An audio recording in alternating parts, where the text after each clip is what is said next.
এখন আমরা নর্মালের থেকে যদি দেখেন যে দক্ষিণবঙ্গের ক্ষেত্রে বিভিন্ন স্টেশনে ন্যূনতম তাপমাত্রাটা নর্মালের থেকে বেশ অনেকটা করে নিচে আছে। তো এই জিনিসটা মোটামুটি আগামী 7 দিন এরকমই থাকবে। ন্যূনতম তাপমাত্রাটা দক্ষিণবঙ্গের ক্ষেত্রে কিছু কিছু জায়গায় 2 থেকে 3 ডিগ্রি কম থাকবে স্বাভাবিকের থেকে। আর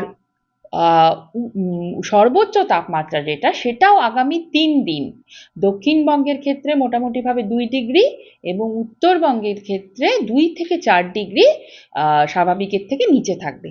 আপাতত টেম্পারেচারটা এরকমই থাকবে। আর সেই সঙ্গে কুয়াশার সম্ভাবনা রয়েছে 2 বঙ্গেই, হালকা থেকে মাঝারি আগামী 5 দিন। আর উত্তরবঙ্গে ঘন কুয়াশার সম্ভাবনাও রয়েছে প্রথম 2 দিন, মানে 11 এবং 12 তারিখ সকালে কিছু কিছু জায়গায় ঘন কুয়াশার সম্ভাবনা থাকছে। আর সেই সঙ্গে 13 তারিখ 11, 12 এবং 13 তারিখে 1-2 জায়গায় ঘন কুয়াশার সম্ভাবনা থাকছে উত্তরবঙ্গে। আর উত্তরবঙ্গে যেহেতু সর্বোচ্চ তাপমাত্রাটা বেশ খানিকটা নিচে থাকবে বললাম, আর স্বাভাবিকের থেকে বেশ খানিকটা নিচে থাকবে, এবং সর্বনিম্ন তাপমাত্রাটাও ন্যূনতম তাপমাত্রাটাও কোথাও কোথাও 10 ডিগ্রির থেকে নিচে রয়েছে।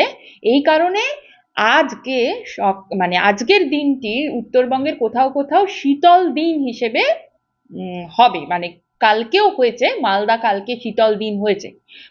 কোল্ডে কখন হয়? যখন ন্যূনতম তাপমাত্রাটা 10 ডিগ্রির থেকে কম আর সর্বোচ্চ তাপমাত্রাটা স্বাভাবিকের থেকে 4.5 ডিগ্রির তুলনায় কম থাকে, নিচে থাকে। তখন আমরা সেই দিনটাকে সেই জায়গায় সেই ক্ষেত্রে বলি শীতল দিন হয়েছে আর কি। তো সেইটা হওয়ার সম্ভাবনা রয়েছে উত্তরবঙ্গের ক্ষেত্রে, মালদা এবং নর্থ দিনাজপুর জেলাতে এই সম্ভাবনা রয়েছে আজকে হওয়ার। এরপরে আমরা পরবর্তী ফোরকাস্ট যেদিন দেব সেদিন আবার এর পরবর্তী কথা বলবো। আপাতত এই পর্যন্তই আমাদের ফোরকাস্ট থাকছে যে তাপমাত্রাটা মোটামুটি ন্যূনতম তাপমাত্রা মোটামুটি এরকমই, স্বাভাবিকের থেকে যেরকম নিচে রয়েছে এরকমই আগামী 7 দিন থাকছে। আর সর্বনিম্ন তাপমাত্রাও আগামী 3 দিন উত্তরবঙ্গের ক্ষেত্রে 2 থেকে 3 ডিগ্রি নিচে, আর দক্ষিণবঙ্গের ক্ষেত্রে উত্তরবঙ্গের ক্ষেত্রে 2 থেকে 4 ডিগ্রি নিচে, আর দক্ষিণবঙ্গের ক্ষেত্রে মোটামুটি 2 ডিগ্রি নিচে থাকবে আগামী 3 দিন সর্বোচ্চ তাপমাত্রা। মোটামুটি এই। আর ঘন কুয়াশার কথা তো বলে দিলাম। হ্যাঁ, কলকাতায় আজকে তাপমাত্রা থাকার সম্ভাবনা 22 ডিগ্রি সর্বোচ্চ, আর কাল সকালে সর্বনিম্ন আবার 11 ডিগ্রিতে নেমে আসার সম্ভাবনা, কারণ এখন নর্দার্লি উইন্ডটা রয়েছে বেশ ভালো মতো। তো সেই কারণেই আমাদের তাপমাত্রাটা উঠছে না। নর্দার্লি উইন্ডের প্রভাবে যেটা হয় আর কি, যে নর্থের দিক থেকে ঠান্ডা বাতাস আসছে, যার ফলে তাপমাত্রাটা কমই থাকছে এবং মেঘমুক্ত আকাশ রয়েছে। মেঘমুক্ত আকাশ থাকলেই আর কুয়াশাও খুব একটা বেশি হচ্ছে না। মানে দক্ষিণবঙ্গে কিন্তু অন্য বছর আমরা দেখি যে অনেক সময় ঘন কুয়াশা হচ্ছে, এবার ঘন কুয়াশার প্রাদুর্ভাবটাও কম আছে।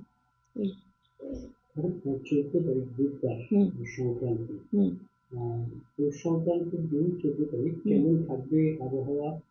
মকর স্নান থাকে দক্ষিণ 24 পরগনার সাগরে, কেমন হবে? হ্যাঁ, সাগরে আমি আজকে যা পূর্বাভাস দিয়েছি তাতে হচ্ছে গিয়ে ওই মোটামুটি ভাবে 10-11 ডিগ্রির আশেপাশেই ন্যূনতম তাপমাত্রাটা থাকবে। এই আর সর্বোচ্চ তাপমাত্রাটাও ওই 24-25-23 এরকমই থাকবে। কুয়াশার সম্ভাবনা হালকা থেকে মাঝারি দক্ষিণবঙ্গের সবকটি জেলাতেই রয়েছে আর আগামী 5 দিন। তো এই আর আগামী 5 দিনের মধ্যেই পড়ছে 14 তারিখ, তো ওখানেও হালকা থেকে মাঝারি কুয়াশার সম্ভাবনা। আপাতত ঘন কুয়াশার সম্ভাবনা দক্ষিণবঙ্গে আগামী 5 দিনের মধ্যে নেই।